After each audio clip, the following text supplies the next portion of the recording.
Take your picture, put it in my billfold. Hi Oak Hills, Dave and Sonia Narveson here in Chad, Africa. We just want to thank you for your ongoing support that has brought us here. The language barrier is pretty intense. Some people speak Fulbe, some people speak Chadi and Arabic, some people speak Arabic, some people speak French. And just to keep us in your prayers as we continue to study language and we move on to Chadi and Arabic, that you would just pray for friendships to develop, relationships for us to be connected to the people here. If you don't know at least French, it's pretty challenging to get around without an interpreter. We need an interpreter for everything. You can't buy food, you can't get your laundry done, any of these things. You can barely find out how somebody's doing this morning without an interpreter. If we had people within our congregations that spoke French, that would be a real bridge to getting to know the people of Chad a little bit better. Now, Can I have your headband, put it in my suitcase? We came here to bring the gospel to people who haven't heard it. Quite simply. How do we do that? No one told us. They just sent us here and said, figure it out. when I think about education in Chad, their school systems are really challenged. Out of necessity, I've kind of become a Bible translator because we need a basis of translated scripture for evangelism.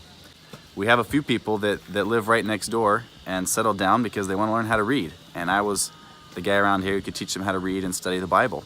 New believers, in fact. If we can't give our brothers and sisters over here a good education, the water that they need, the food that they need, it's really challenging to share the gospel. There's nothing like a school for integrating the various aspects of what we're doing here, because essentially what we're bringing is knowledge unto salvation, but also knowledge that takes you to the knowledge unto salvation, like how to read.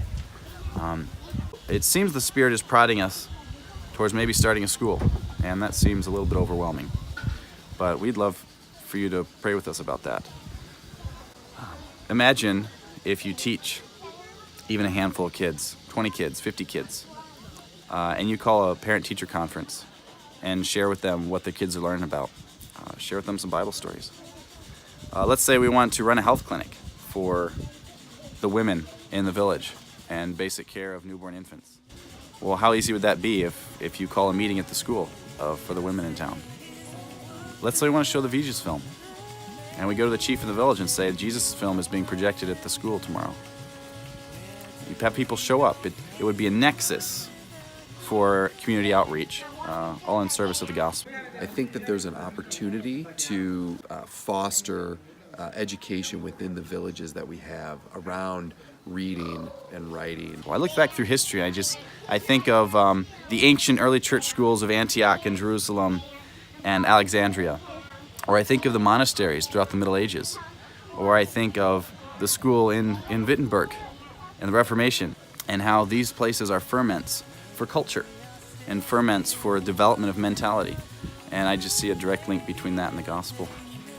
Well, they say think globally, act locally. Sustainable change happens slowly by nature. So pray with us. Maybe next year we'll start a first grade or something. Take your picture, put it in my billfold. You'll never believe where I will take you. Can I have your headband, put it in my suitcase?